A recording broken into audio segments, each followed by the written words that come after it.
This is the Aston Martin Heritage Podcast with Gary Taylor. Hello everyone, Happy New Year, and thank you for joining us on our latest podcast for 2026, or our first podcast for 2026, I should say. And also, Happy New Year to Steve Waddingham, the AML historian, who is opposite me on a screen at the moment. Happy New Year, Steve. Happy New Year, Gary, and Happy New Year to all our listeners as well. Yeah, we've done over 50 podcasts now. I think this will be number 52, so it's quite incredible. Now, before we go on to the podcast, Steve, 2026, how's your AML diary looking? How busy is it going to be for you? Yeah, loads of things on the go at the moment. Another busy year for the company itself and for the Aston Martin mark. Personally, I'm working on a number of exciting projects. I think one of the big themes this year will be celebrating 25 years of the original Vanquish. But lots of different things across all the decades. And I'm sure we'll have lots to talk about throughout the year. Yeah, you mentioned the 25 years of the Vanquish because the AMOC and the AMHT are doing a joint festival. I think it's in June or July. I can't remember. Well, I can't be bothered to look it up at the moment. To celebrate the 25 years of Vanquish. And we're hoping to have a dinner the night before as well to get some key players to talk about the Vanquish history. So that should be good fun. So keep an eye on our website for more information about that. And you also mentioned, I couldn't quite believe when we were having a pre-podcast chat, was about 70 years of DBR1. Is that right? Yeah, DBR1, 1956. Yeah. The Le Mans, the car that ultimately won Le Mans, and also the Sports Car Championship in 1959. So we may only have made 5 of them, but they are, I think, an iconic car, as most people would agree. Beautiful looking racing car. One of these things where it's built to do a job, but somehow it just looks absolutely right. Yeah, it does. And so hopefully you and I can get close up to one at some point this year. Maybe we can describe it in more detail for everybody to have a listen to that. Yeah, I remember when we interviewed Marek Reitman on episode 50, and go back to that if you haven't heard it yet. He said the DBR1 was one of his favourite Astons, if you like, just the purity. It just looks so right. It was, you should say, it was there to do the business, but it looked perfect as well. Yeah, and it's funny actually, although there's only 5 cars, and in your mind, if you close your eyes, you'll see a DBR1 the way you see it. But actually, if you look at them, they did kind of evolve in the years that they were being produced and raced. And you see them in different formats with things like rear wheel covers, known as a spat, on or off the car. You see different heights of the wrap round windscreen, etc. So quite a lot of changes on those cars, and of course they did race beyond the time when AML itself finished racing them. So they did race a little bit more afterwards. So fascinating subject really, and hopefully we can have a look at that in more detail. Well, talking of detail, I mean, I'm working on a podcast recording at the moment. Dear listener, we're not just sitting here idly. We were planning a year ahead. The Michael Sidgwick Trust sent us some audio files from an interview that Jonathan Wood did with Ted Cutting in 1992. That's a long time ago. And Ted was talking about his work, among other things, on the DBR1. So I'm editing that at the moment for broadcast quality. And we hopefully get that out within a month or so. So that'll be very timely, I think, Steve. Yeah, and we'll be looking forward to listening to what Ted had to say about it. Be really good. Yeah.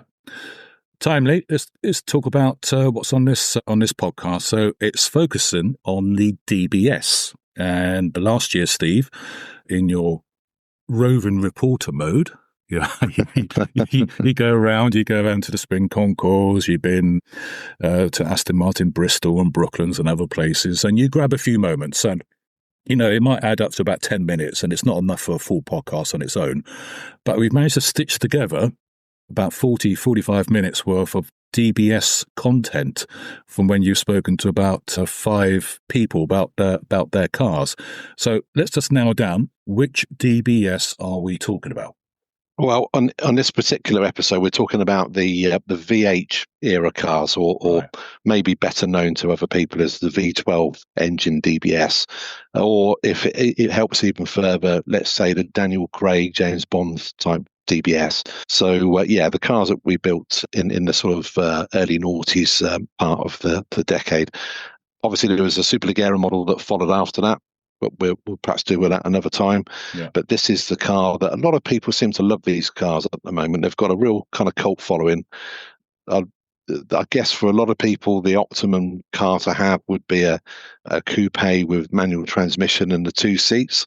Yeah. But they also built them, or we also built them with Touchtronic automatic gearboxes, and we also did a Volante version. So yeah, lovely car. It's become very collectible. I'd say it's an instant kind of modern collectible Aston Martin, and they've got a cult following. So, and actually, this podcast was kind of inspired by people contacting us saying, when can you do a podcast about the DBS V12? So here it is. Here it is, yes. Oh, wait, that's a very valid point. So if you have any ideas for, dear listener, for future podcasts, do get in contact at podcast@amht.org.uk, and we'll see if we can make it happen. We've had a few requests, some for the DB9, and we are working on that as well. So we do take every suggestion seriously, and that's obviously what you want to hear about. So you spoke to various owners: Benjamin Gray, Jill and Steve Bland, Charles Porter, who's appeared on the podcast before, and Jason Carr. They've been very enthusiastic about these cars, haven't they? You can see the passion, which was more than you had originally for the DBS, wasn't it? Yeah, famously, that comes out on the podcast. It comes out. We'll leave it for the podcast for that to be explained. But I must admit, I've driven Charles's car and I fell in love with it within a few hundred yards. So, but we'll talk about that in the podcast. But yeah, great cars and lovely, passionate people that own them. And Jill and Steve are friends of mine as well. Live fairly locally to Newport Pagnell, and they've got 2 or 3 Astons, and that's a car that they absolutely love driving. Yeah. And I think we've got a nice cross section of the different types of DBS, and actually different ends of how people use them. Some of the cars are concours cars, not used a great deal in terms of mileage.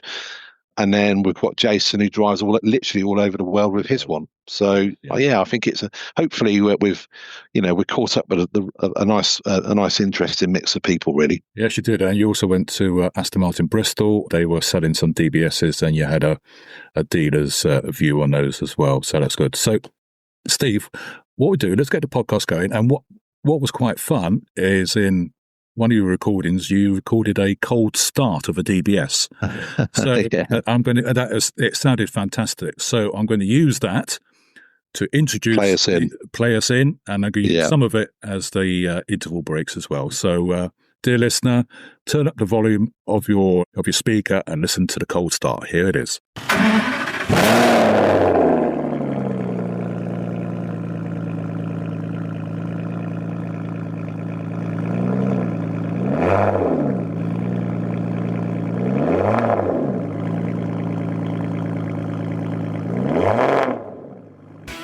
Growing the passion, sharing the stories.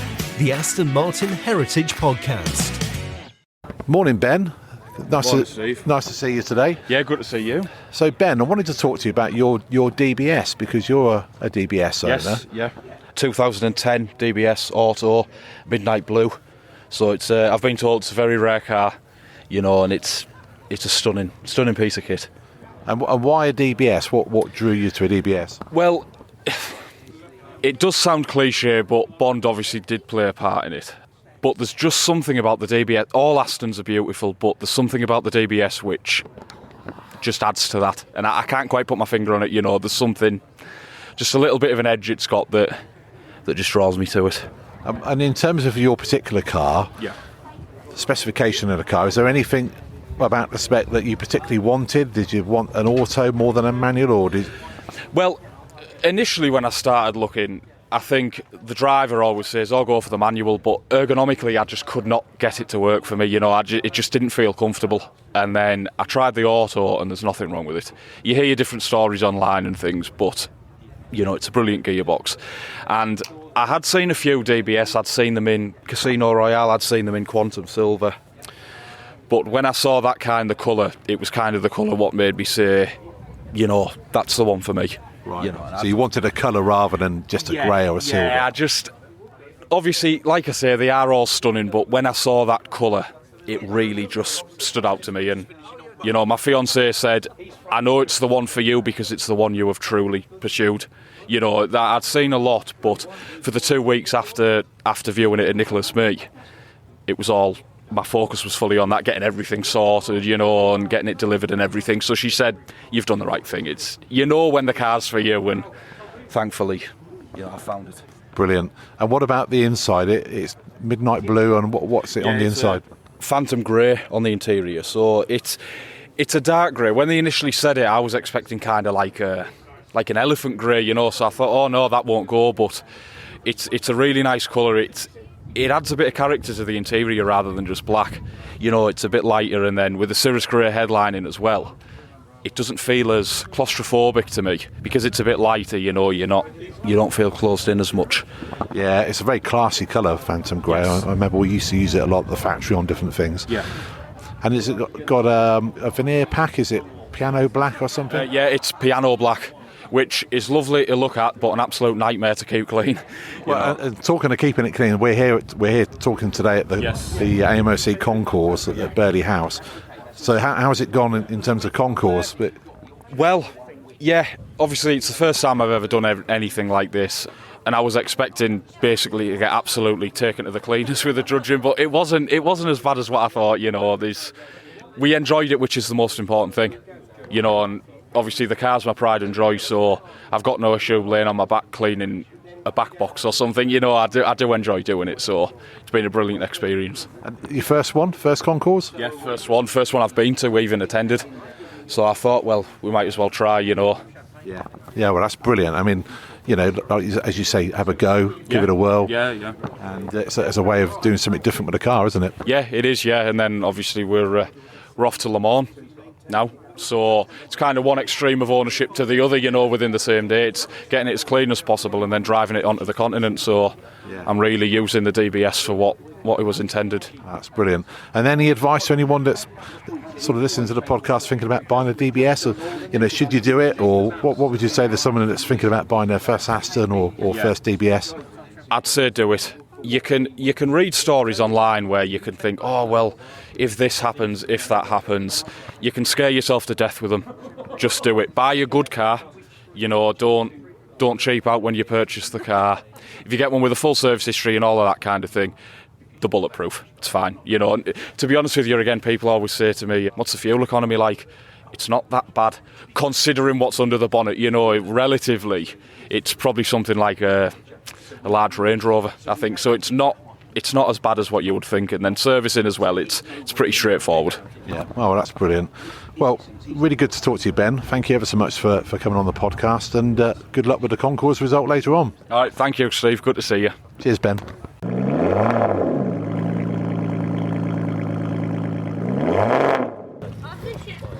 So walking around Burley House at the AMOC concourse, and I've just bumped into two friends of mine, Jill and Steve, who have got a DBS Volante.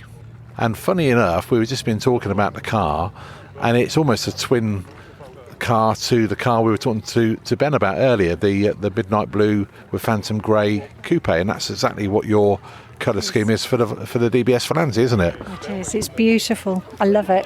Absolutely love it. Fabulous car.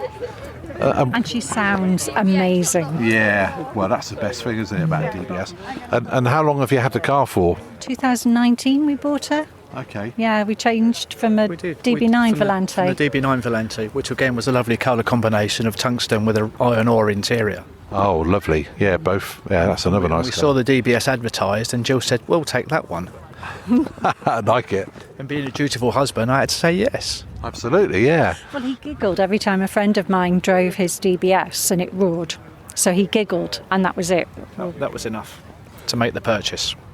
When the DBS first came out, because it kind of killed my Vanquish as the way I looked at it, it took me a while to get my head around the DBS, and the only DBS I drove when they were being built was a DBS Volante, and it was an auto, and I went up the road in it, and it had been a while since I'd driven a DB9 Volante, and I couldn't see a lot of difference, but you obviously have had both.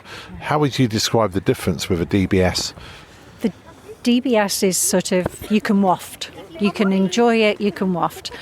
The Series 1 Vanquish is more of a racehorse that you have to hold the reins because it's more like a teenager. We reckon it tantrums, and it doesn't, it's the hill starts, you have to double foot brake, and it's a racehorse, whereas the DBS Volante is just fun. And between a DB9 and a DBS Volante? The noise. Just the noise it makes is blissful. It's more of I suppose a thoroughbred. It's more finely tuned. Right. When you're in it and you just get in the zone, it would just seem to corner flatter, more solid, just a more screwed down version, Right. I guess. But as Jill says, you can easily waft because it is the old-fashioned 6-speed auto. You can tootle around in it, but then you lean on the loudness pedal and it just wants to fly. And it just says how fast you want. Keep going. Yeah. So really what you're trying to tell me is that I didn't drive the one I drove fast enough then. And then I would have found out. Absolutely, yes, yeah. There is definitely an edge where you kind of you got waft mode, and then when you lean on that pedal a little more, then it wakes up. 6 litre just is incredible. Yeah, it's a stunning car, it really is. Right, okay. So if someone's listening, they're thinking about making the jump from a DB9 to a DBS, you would think that's a jump and worth doing? Definitely, absolutely. Absolutely. Don't be put off by the business of the carbon ceramic brakes, which work very, very well. They will last the lifetime of the car, unless you want to throw it around a track every week. Yeah. Well, it's not recommended, but a fabulous car. Okay, well, lovely talking to you both. Enjoy the rest of the day. Thank you very much. Thank you. Take care. Thanks, Steve. Take care.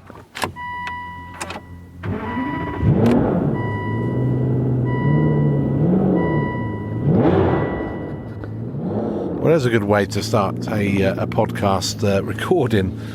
Morning, Charles. Morning, Steve. How are you? Yeah, good, thank you. Yeah. Obviously, we're talking today about DBS, the V12 DBS, that is. And we're sat in your pride of joy, aren't we, really? Yeah, we are. Yeah, we're also sat in the car that you couldn't get. I wonder when that was going to come out. I thought we'd better go in for an early kill. I like that. Well done. Yeah, I should explain really at this point that, as you quite rightly say, I didn't really get this car when it first came out. And Cars on the Table, I suppose it came out at a time when I left Aston for 3 years and then came back in 2010. So 2007, I was leaving, and this was a car that was going to replace the Vanquish. And the Vanquish had always been my baby, really. I've been involved with the Vanquish from the launch and then right through to pretty much the end. And it wasn't just a car that was ending, it was a factory as well. But so, yeah, for many years I was a little bit, if I'm being honest, a little bit dismissive of DBS and thought that it was really, dare I say it, an enhanced DB9. And I think you summed it up. We were talking about this recently and you reminded me of what Clarkson said about the DBS. Yeah, I think it was talking about the fact that the DBS was a DB9 with everything turned up to 10 or everything turned up to 11. It is a DB9S as such, with every little bit tweaked and turned up and lightened and just made that much more, sportier. It is the original brute in a suit. And as a manual car, to me, is probably the epitome of that VH era. And I think, interestingly, the first car designed by Marek Reichman. Yeah, I mean, it's certainly very early on, isn't it, in Marek's career. I remember Rapide being a car that was also very early on. But yeah, it certainly was the beginning of that period, isn't it? And this particular car, you could almost call this the original specification, couldn't you, for DBS in terms of the seating layout and the gearbox? Yes, 2+0, non-B&O, because B&O was meant to be in all of the cars but actually wasn't ready at the time. So this is a non-B&O, 2+0, so no rear seats. Some people, I've been told, call it the Bond spec car because it pretty well matches the spec of the two cars that we used one in Casino Royale and one in Quantum of Solace. And is that the first time that you sort of fell in love with DBS, do you think? I know you're a bit of a Bond fan as well as an Aston fan. Yeah, I think to me, probably not the rollover scene in the first film, but the scene that was filmed in Lake Garda was one of the best openings, I think, of any Bond film. Car got a bit wrecked, obviously, but I think that's when I really took notice of it and thought what a beautiful looking car it is. And obviously that spurned some stories as well, I think, when they were making the film, and the car that ended up in the lake and all that sort of thing. So there was a lot of interesting things about that. But yeah, it's really when I fell in love with with this particular model. Yeah, no, that's lots of memories come flooding back as you sort of mentioned that, particularly that opening sequence of which film was that? That was Quantum of Solace. Quantum of Solace, wasn't it? Yeah, exactly. And our very own Dr. Betts appeared in that film, a cameo role as one of the baddies in the scene in Austria, the opera scene. I think that was that film, wasn't it? Oh. Was that Quantum? It could be. I'll have to have a look now. I didn't realise that. Yeah, I might be wrong there. Yeah. Better check that.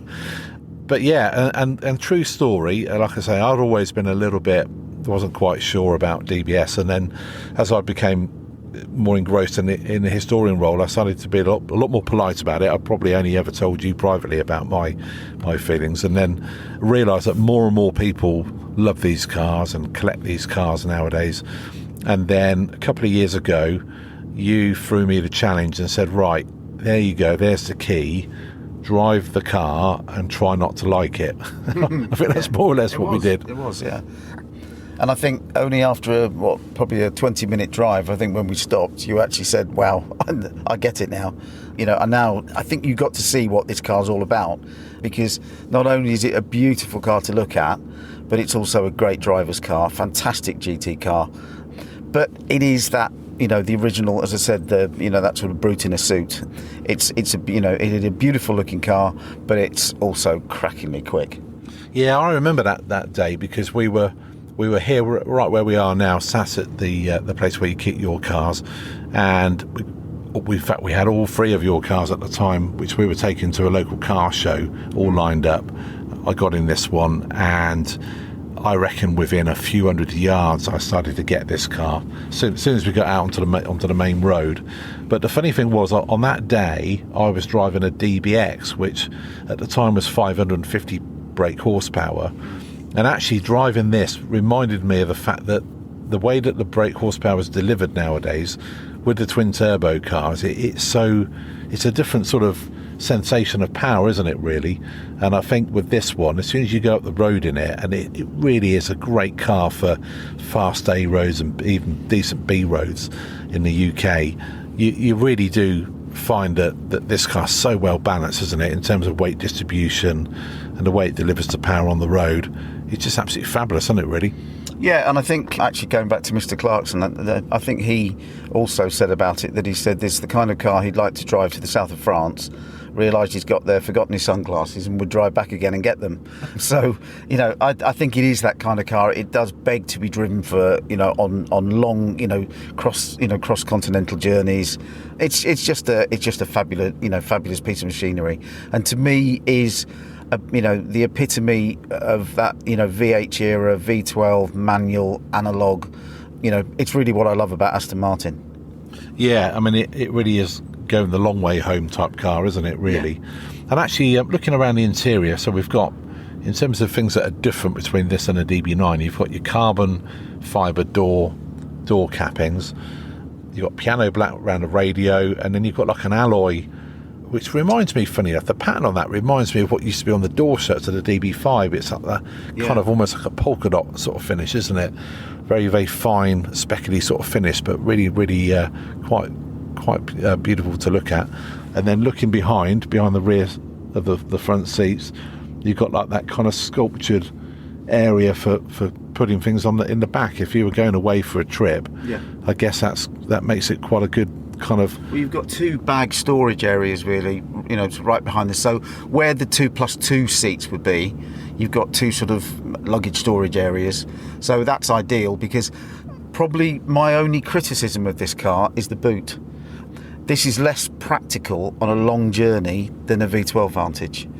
Where the V12 Vantage is a hatchback, this has a boot, and actually is probably slightly less practical to get stuff in. So having the ability to be able to put bags inside the car is actually really useful. And where have you been in the car? I know that you use all your cars, for different well, you use them throughout the year for all different sorts of trips and car shows. What sort of things have you done with this car? It's done a couple of European trips and trip up to Scotland, trips around the UK. It's also won the Gaydon class at the Aston Martin Owners Club Concours, which was a couple of years ago now, which I could now enter the elite class with it. But it's a black car, and black cars are notoriously terrible trying to keep them, absolutely spotlessly clean. So putting myself through that hell is something I didn't really want to do. But yes, it's won Gaydon class, which is a, fantastic accolade for the car. But yeah, so, attend as many shows that I can with it, let people sit in it, let people, look at it. I've actually had this car signed by Marek Reichman when it was chosen to sit in the Gaydon atrium for the launch of, I think it was DBS 707. No, 770 Ultimate. Yeah. And so I asked if, when the car was actually used for that, could I get Marek to sign it? And I had the enjoyment of being able to go in and stand with him while he signed the car, and we talked about it, and obviously talked about his love for his sort of firstborn Aston as such. So I also had Dr. Betts who signed it, and a couple of the senior engineers, the project engineer and various other people, and Barry Griffin, who famous Barry, who did the final inspection on actually this car and my V12 Vantage as well. Yeah, and you've met Barry a few times, haven't you, in the past? And yeah, great character. Yeah, exactly. Yeah, well, what a lovely car. And we should talk about the colour as well, because you mentioned it being black, but it isn't just any old black, is it? It just remind me the colour name. Yeah, it's Aston Martin Storm Black, and Storm Black has got a red fleck in it, and you don't realise how much red fleck in it until the sun catches it, and it's just a beautiful, beautiful colour. Very soft. That would be my only other sort of criticism of it. It is a very soft paint, so scratches quite easily, but a beautiful, beautiful colour. And when you see the sunlight catch it and it catches this red fleck, it is amazing. I remember that when these cars were new, we used to have them in the atrium at Gaydon, and when the sun is in the sort of shade, it's almost like a jet black, solid black finish, isn't it? But as soon as the light comes through and it hits it, you get like this lovely little red speckle coming off the paint, don't you? Really, it really is quite an interesting colour. And I think it's one of the things about an Aston Martin is, particularly in modern times, the paint finish is quite different to what you find on most other cars, isn't it? Really, but like you say, labour intensive and difficult to keep looking this way all the time. High maintenance. High maintenance. There you go. High maintenance. But no, what a car! What an absolute beautiful car! And I just remember how, when I did drive it, how well balanced it feels. The DB9 was famous for being 50-50 weight distribution. I can't imagine DBS was any different, really, because you got the gearbox at the back, you got the transmission linked to the engine at the front via a torque tube. Just perfect for what is a big car footprint wise. It's just perfectly balanced, isn't it? Really, yeah. And a joy to drive. And of course, with the valves, what sort of exhaust have you got on this one? Standard. It's got the standard factory exhaust system, so with the chrome tips. So yeah, there isn't anything that I've actually changed on this car. And I think what's interesting as well, that it is. I know this probably several years ago, but it was tipped to be the DB5 in waiting. And I think with, anyone looking to, buy an Aston Martin, this has got to be one of the top ones on their list, because, this has been in two Bond films, and I think he's regarded as, hopefully the DB5 in waiting. So, there's a lot riding on it. Yeah, no, certainly. I would echo that. I mean, if you think about DB5, it had 2 original James Bond appearances. This car had 2 original James Bond film appearances. But also the key thing is we didn't build that many. I mean, they're relatively small numbers. I mean, DB5 around about 1,000 cars. We jokingly say only 2,000 survive. But all jokes apart, survival rate DB5 is about 90%. I'm not sure what the survival rate of this car is, but I bet it's about the same. But they're so usable, aren't they? You really can drive a DBS every day, but equally go to a car show in it. And I think that's a genius thing about a modern heritage Aston, is that they are just as capable of, as a brand new car would be for everyday use, but you can have something that's going to hopefully appreciate, or at least maintain its value, I guess, really. Absolutely. I think there's only, these are only going to go one way. And, I would say to anyone, if they were looking for, any particular Aston Martin, this is a sweet spot of that VH era. Yeah, brilliant stuff. Well, Charles, thanks ever so much for letting me sit in the car and talk to you about it. Brings back happy memories of driving it, and also when they were being built. I mean, it's a fabulous car, built at Gaydon by the craftsmen and women, and people like Barry signing the car off at the end of production. So, yeah, fabulous to be reacquainted with it, really. Thanks very much. Okay, thank you.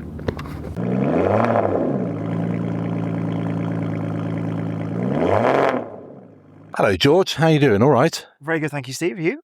Yeah, very good, thanks. Everybody, we're in a car at the moment, myself and George Matthews from Aston Martin Bristol, and we're going to talk about DBS, a sort of V12 DBS.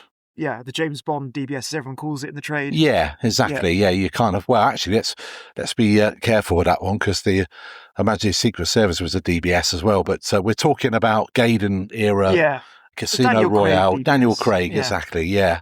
And you've probably sold quite a few of these over the years, I'm guessing, George. DBS probably sold somewhere between 20 and 30, I'd say, whether that's not a manual or a automatic or a coupe or a Volante. Sold quite a few, yeah. So quite a mixture, and presumably new and used ones as well. No, it's actually they stopped making it just as not long after I came in. When I joined Aston about almost 12 years ago, Vanquish had just come out. Oh, okay. So I was just came in the beginning of Vanquish. So, but I've sold plenty of them through the Timeless, which is the pre-approved certified program with Aston Martin, the dealer network. So sold a few Timeless repaired DBSs. In fact, as the first used car I ever sold in my first month with Aston Martin in Mayfair, I sold a Storm Black DBS manual. Oh, okay. Still remember it to this day. Yeah. And I think the car that we're in now is also Storm Black, isn't it? Is that right? Yeah, the Volante. Yeah, exactly. And what's your opinion? Well, what's your opinion of the coupe and the Volante? How do you sort of see them in the range of cars? I see it as a coupe predominantly just because when I think of that era DBS, I automatically think of James Bond. So I think of Quantum of Solace, and I think of Casino Royale, and I think of those also. Do you remember the earlier DBSs had those like multi-spoke wheels? Yes. That's how I think of a DBS in my head. Obviously, a great car as a Volante, rare car as a Volante. Sold a couple of Volantes, but they didn't make many of them. I think it's like 10% of the cars that ever retained in the UK were Volante over the coupes. I think that was the number that was thrown around at the time. Yeah, it's certainly quite a rare thing, isn't it? Yeah, it was quite a rare thing. And how would you sort of pitch a DBS Volante to, say, a DB9 Volante of the same era? I know the later DB9s were a little bit like a detuned. Especially in period, perhaps, if they wanted to look at a DB9 or a DBS Volante, it was a huge walk up in price. So you had to really justify it. And you talk about the materials, obviously the use of carbon fibre and throughout the front end and all of that sort of stuff. But in terms of the experience, you just say the DBS is the sports sort of variant of the DB9. It takes all the GT qualities a DB9 has, being usable and being comfortable and being a real grand tourer. But it has a heightened focus on dynamics, on sound, on the sportier edge is firmer and it's more responsive and it looks more aggressive with the nostrils and the bonnet and that extended sort of diffuser at the back. It's a very sportier looking proposition as well. Well, I think that's one thing that's coming through on this episode about the DBS is that it's just a little bit more of everything, isn't it? In every attribute almost, it's just a little bit more of everything, isn't it, compared to it's turned up to 11. Yeah. Yes. It's just more. Yeah, there we go. Turn up to 11. I think that's a good way of leaving this part of the broadcast. But also, we ought to say goodbye formally on air, if you like. It's your sort of last week with Aston Martin Bristol, isn't it? Yeah, I've been with the brand for almost 12 years. The last 8.5 of those years here in Aston Martin in Bristol. Had a fantastic time with my career and very thankful to all the team at Aston Martin and Gaydon and the team here at Aston Martin Bristol for a fabulous career with the brand. Well, I know a lot of people are going to miss you. A lot of owners and enthusiasts know you and know your videos online, etc. But on behalf of everybody, just like to wish you well and all the best in your career, George. And I'm sure we will see you again. No, thank you so much, Steve. It's been a pleasure. Been a real pleasure. Been a real journey. So Yeah, exactly. 691 Aston Martins sold. Wow. I've personally transacted. So a lot of my customers out there, if any of them are listening, thank you so much for your business. Lovely. Well, good to see you, George. Thank you for your time today. And thanks for talking about DBS. Cheers.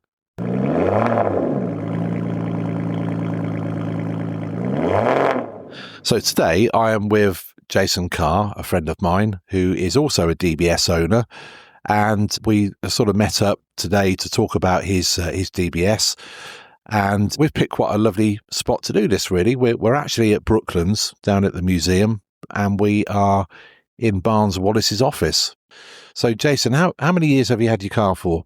Yeah, I bought the car in 2009, and literally within a few years' time, I sort of went on my first overseas trip, which was the 2013 centenary anniversary tour for Aston Martin, which started in Lake Como, and that was my first overseas trip really with the car, and it feels like I've never stopped doing overseas trips in the car ever since. Yeah, I mean, it must be, and the reason I wanted to talk to you today about your car is it must be one of the, let's just say, one of the most travelled DBSs in the world, I would say, in terms of the different continents it's driven on, different places you've been to, and also the mileage of it. You know, a lot of these cars rarely ever clock up particularly big mileages, but your car, I think we can say, has done over 100,000 miles. And I know that because you sent me a video of it literally doing 100,000 miles. So tell us about where that video was taken and what sort of mileage you're on at the moment. Well, that video, I could see it coming up, and I was reminding myself sort of every hour, I mustn't forget, because I was on 99,990 something miles, and we were on one of our most recent Area 00 trips, which was Mayfair to Miami. And we'd just come through New York and past the Tail of the Dragon in North Carolina, and we're heading to Georgia, Savannah, and I could see it coming up in every sort of, 50 miles, 40 miles, 30 miles, and I was thinking, I must not miss this moment. So I was trying to capture it on video, and we've got that video as a great mark of crossing 100,000 miles, which was, it just shows how great the car is, because it drives as well now as it did when I first had it. And I was actually trying to remember, I bought it when it was a couple of years old, and I vaguely recall the mileage when I bought it being about 8,000 miles. So most of those miles have been done by me. But you're right, Steve, over the years, certainly last few years, we've done 3 continents. So we went to Morocco, to Marrakesh from London. And then last year we went from London to Istanbul and came back via southern Italy and through Greece.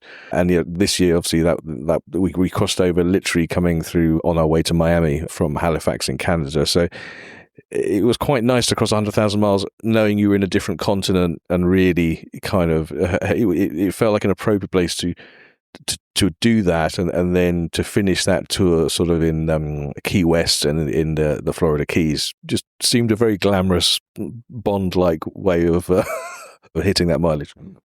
The specification of your car, I'm right in saying it's a manual coupe, and is it a 2+0 or is it a 2+2? Well, yeah, my DBS is in Quantum Silver. It's a coupe. It's a 2+0 manual. Now, what I didn't know at the time when I bought it, I was actually looking for one of the earlier cars, which was with them. I think they were all manual in the first iteration. But mine, as I subsequently discovered, was actually later when the Touchtronic had come out, and they were all Touchtronic unless it was ordered as a special manual by special order, which is the one I now have. But at the time, I had no appreciation that it was quite a rare animal. So it has the lightweight wheels and the upgraded B&O stereo and those things, which came later in the refresh. But yeah, somebody must have special ordered it. So, and as I said, it was the third one I'd got to, and actually it turned out to be more special. And as the years have gone by, I appreciate the sort of upgrades a lot more. I recently drove one actually with the original wheels, as the Bond wheels as we call them, and actually the later ones, they're much lighter. And actually, when you're driving, it's really noticeable just how much lighter it is with the upgraded wheels. So actually, I look back now, and I'm actually thankful I ended up with the one I got. But yeah, probably that.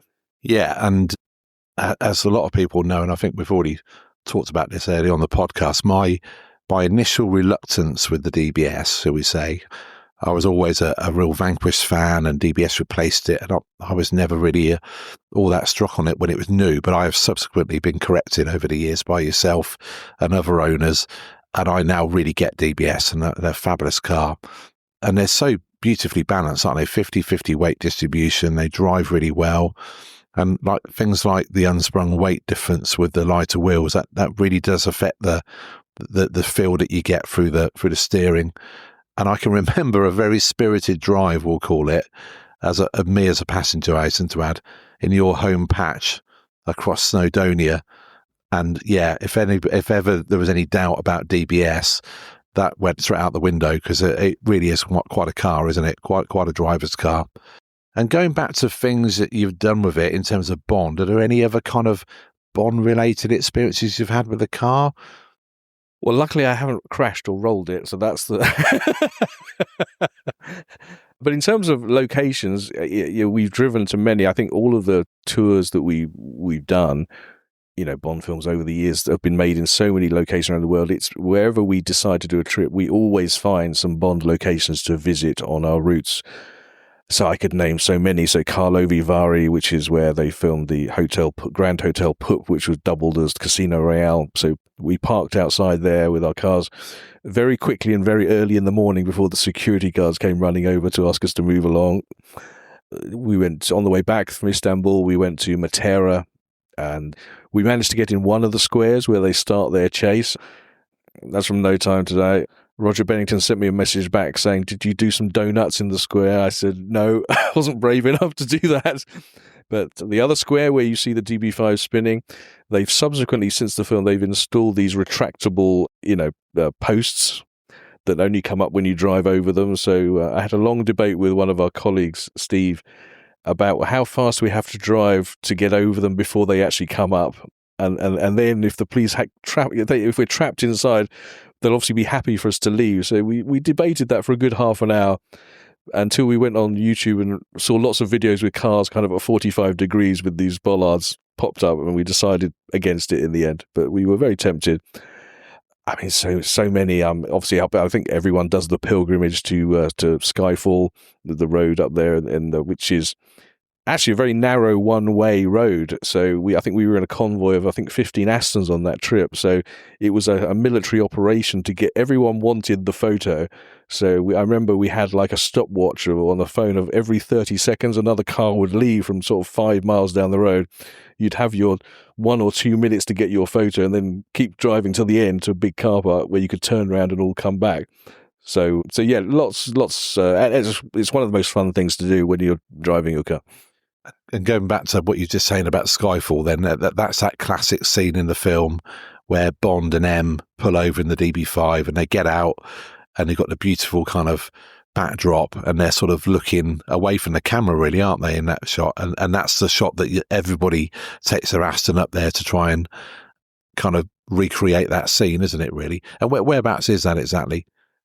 Off the top of my head, exactly where it is, I can't recall, but it's in the Cairngorms, and you're going down a sort of a main road, and you have to turn left onto this side road, but it's a very narrow, and it goes on for about 15 miles, and that lay-by is about 2/3 of the way down. So you have to time your route because there aren't many passing places, and it's a dead end. So if you drive in, so it becomes a bit of an operation. So some of the locations where we've taken photos, we really have to. It has to be planned. You can't just turn up. But it has become a bit of a mission for us to see how many kind of famous backdrops that people might recognise with an Aston Martin car from a Bond film. And we never like to actually state exactly what it is, because the fun of it is to share it and just see who gets it, who recognises the significance without being told. So we have a lot of fun with that over the years. I know you're a passionate Aston Martin fan and also a passionate Bond fan. And I believe you've had some other cars in your kind of car past, if you like, that are Aston Martins with a bit of a connection to the films as well in terms of the model type. Yeah, I think probably my proudest moment was having 3 Aston Martins from my 3 sort of favourite Bond films and Bond actors, I guess. So they were codenamed Sean, Timothy and Daniel, so you can probably figure out what models they were. But it was such a proud moment. Oh, actually, it was a very proud moment to have my first Aston Martin when it got delivered. I'll never forget that moment.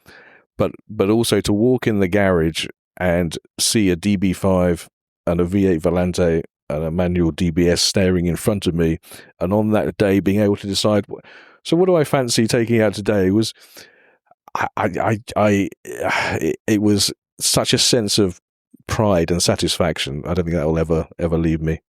But yeah, driving a DB5, everyone smiles at you in any Aston Martin, but particularly if you're driving a DB5 on the road. And I didn't hesitate to use mine because literally the first weekend I collected it. It was delivered straight to Switzerland. I drove down to Switzerland for a tour in the DBS and then swapped into the DB5 in Lake Witznau. And then we drove all of the 8 or 9 Swiss passes. That's the first time I actually drove my DB5.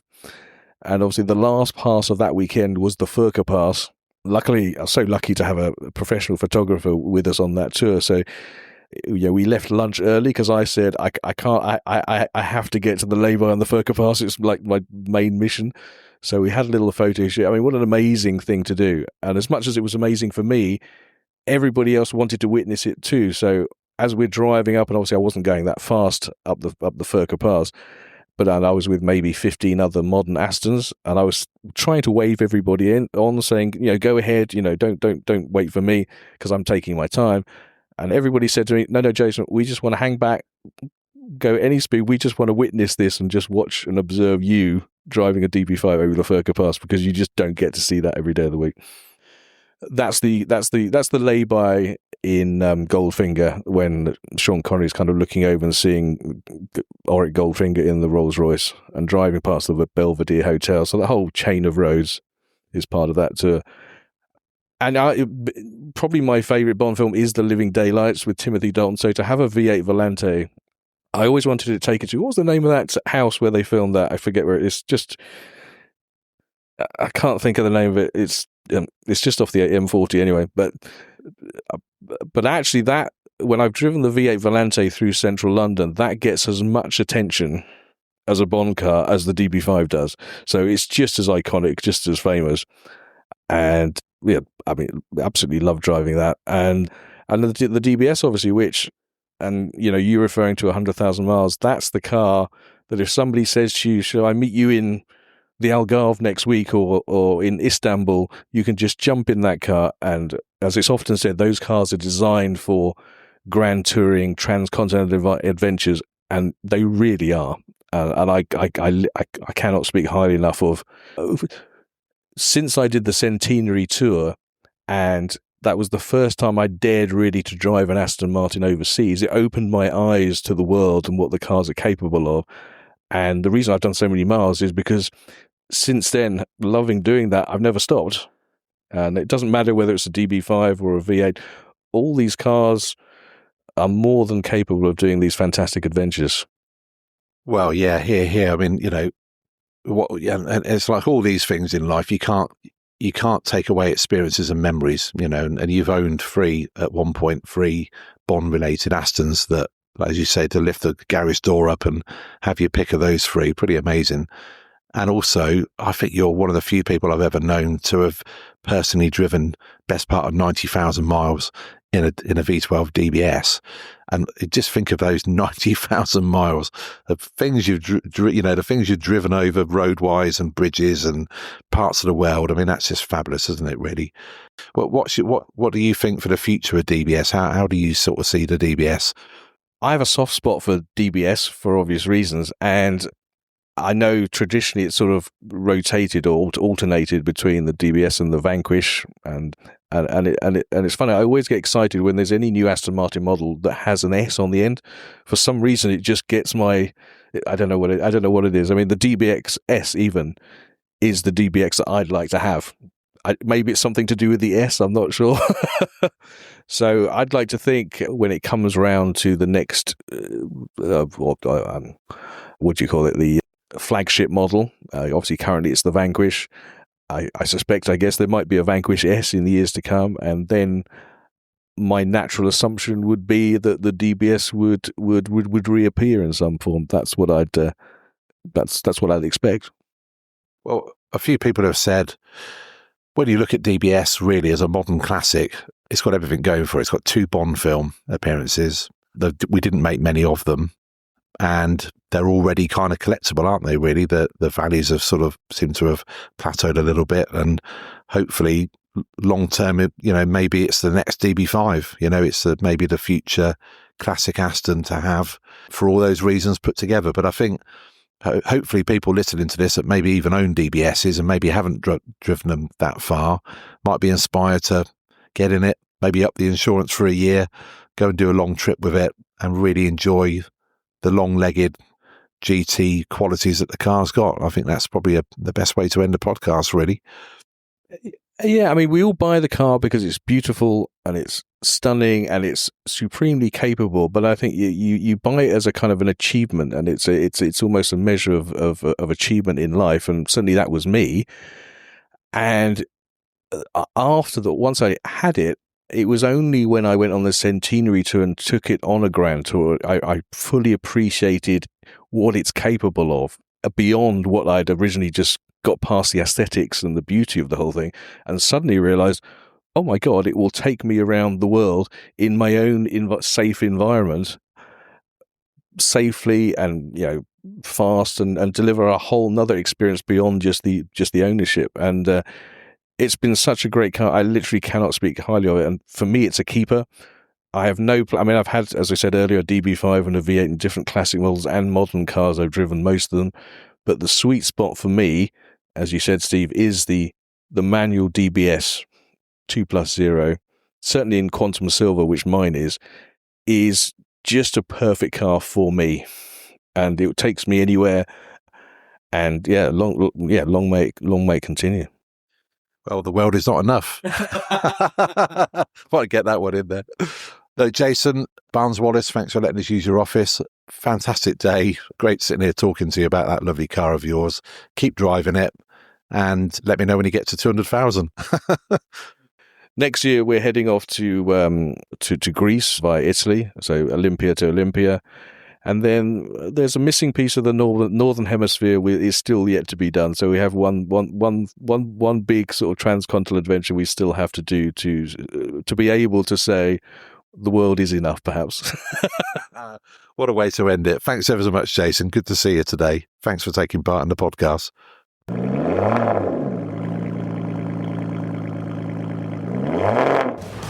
listening to the Aston Martin Heritage Podcast. Discover more about the story of Aston Martin, the cars, the people, the history with the Aston Martin Heritage Trust. You're always welcome to visit us at our museum in Oxfordshire, so find out more via amht.org.uk.